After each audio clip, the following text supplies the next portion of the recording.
Hello and welcome, everyone. You're tuned into the Daily Dialogue, your daily dose of English learning through natural conversations. I'm Daniel. And I'm Sophie. Today, we're going to dive into a topic that everyone can relate to describing a city. Whether it's your hometown, a city you dream to visit, or somewhere you've traveled, today's episode will help you talk about it fluently and beautifully in English. Exactly. We'll explore rich vocabulary, real stories, grammar, pronunciation, fun cultural facts, creative writing tips, and more. And remember, stay with us until the end, because we've got quizzes, challenges, and new parts you won't want to miss. And if you're here to improve your English every day, don't forget to like, subscribe, and share, so even more learners can join the Daily Dialogue family. Let's start by building your vocabulary toolbox.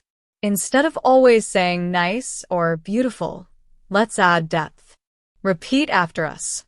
A lively, bustling, serene, picturesque, vibrant, historic, modern, trendy, coastal, mountainous, multicultural, sprawling, compact, scenic.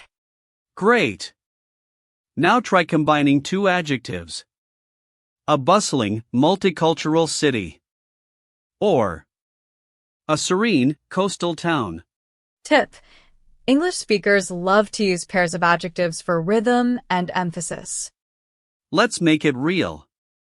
When I first visited Lisbon, Portugal, I fell in love with its hills, old trams, tiled houses, and fado music echoing through narrow streets.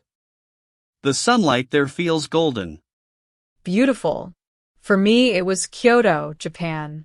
There's a calm energy with ancient temples beside modern coffee shops. I remember seeing geishas quietly walking down narrow streets at dusk. What about you, dear listener? Think of a city you love. What do you see, hear, smell, or feel? Write it down and share it with us in the comments. Stories make your English personal. They transform lists of words into real connection. Describing cities often means comparing them. London is older than New York. Dubai is more modern than Rome. Bangkok is one of the busiest cities in Asia. Short adjectives add are big, bigger, old, older, small, smaller. Long adjectives use more expensive, more interesting. Superlatives help too. The oldest. The biggest. The most famous. Istanbul is the most historic city I've ever visited. Extra tip: use words to sound natural. A bit bigger, much older, far more crowded. Practice time. Try comparing your hometown with your country's capital. My town is smaller, but it's more peaceful. Cities reflect history, geography, and people.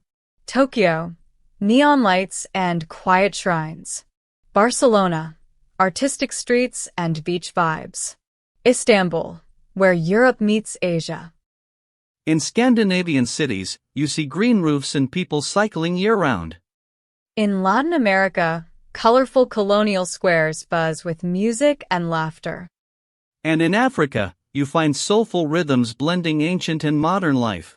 Fun fact: Mexico City has more museums than any other city in the world. Remember, describing isn't just physical, talk about atmosphere. It feels warm and welcoming. The energy is contagious. Let's roleplay. Sophie, ask me about my city. Daniel, what's your hometown like? It's a lively, multicultural city with historic neighborhoods, street art, and busy food markets. At night, it feels alive with music and lights. Sounds amazing. Is it expensive? A bit in the tourist areas, but locals know affordable spots. Now you try. Describe your city in 3 sentences and post it in the comments. Repeat after us, focusing on rhythm and linking. A bustling, multicultural city. Historic yet modern. Picturesque waterfront views. Notice how English links words. An old town becomes an old town. Record yourself, then listen. It helps you sound natural. All right, learners, let's slow down and create together. Think about your city, town, or even a place you once visited. It could be a famous landmark, a hidden alleyway, a busy square, or a peaceful park. Here's what to include. At least 3 descriptive adjectives. 1 comparative or superlative to make it more vivid. Something unique that makes the place special to you. Let's share some examples. The old bridge is the most charming spot in my town. It's covered in ivy, and at sunset, the river below glows golden. Compared to the new concrete bridge, this one feels alive with history. Our bustling central market is noisier and brighter than anywhere else in the city. It smells of fresh bread and spices, and there's music from street musicians. Feel free to describe with your senses. What do you see? Colorful murals, glass towers. What do you hear? Birds, traffic, music. What do you smell? Food, sea breeze, flowers. Advanced tip: add figurative language like similes. The cathedral rises like a silent guardian over the city. Now, your turn. Write your paragraph and share it in the comments. We'll pick a few to read in our next episode. And remember, writing is how your English becomes your own. It helps your spoken language sound richer and more natural. Let's go beyond bricks and streets. Let's talk about how cities make us feel. Cities aren't just places. They're emotions woven into architecture, parks, and crowds. For example, calm, the seaside town makes me feel at peace with its slow rhythm. Inspired, the modern skyline pushes me to dream bigger. Nostalgic, old stone alleys remind me of childhood walks. Notice how we use emotion words. Peaceful, lively, overwhelming, welcoming, comforting, mysterious. Advanced tip: combine feeling plus explanation. I feel alive because every street corner has live music. Now it's your turn. Complete this sentence. My city makes me feel because. Share it in the comments. Let's see how your words bring places to life. And remember, describing emotions makes your English sound personal, real, and memorable. Exactly. A city becomes more than a map. It becomes your story. Cities have inspired poets, travelers, and dreamers for centuries. Let's look at some famous quotes. A great city is not to be confounded with a populous one. Aristotle. Paris is always a good idea. Audrey Hepburn. New York is not a city, it's a world. Iman. Quotes add style to your descriptions. You could use them when speaking or writing. As the saying goes, Rome wasn't built in a day, and you can feel its layers of history. Better yet, create your own personal quote. Think about what your city means to you. Is it a mix of old and new? Is it a quiet escape or a source of endless energy?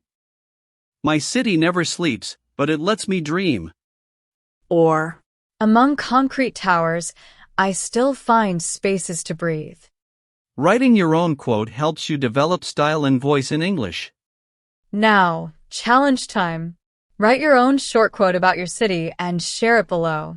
We'd love to feature them in our next episode.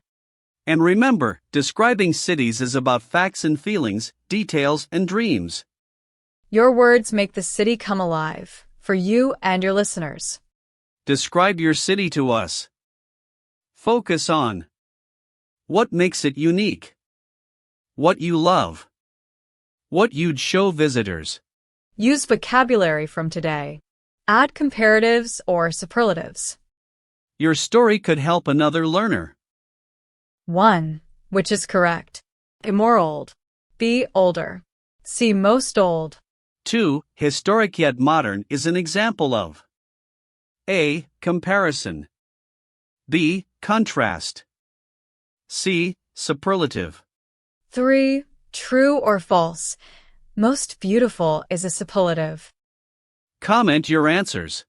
Today we learned vocabulary, bustling, multicultural, picturesque, comparatives and superlatives, rhythm and pronunciation, real conversations and writing practice, emotions, culture, quotes, and your own stories. Language isn't just words. It's connection. So keep practicing. Describe, compare, and share. And remember to subscribe, like, and share so more learners can join. See you next time. Speak smart. Think global.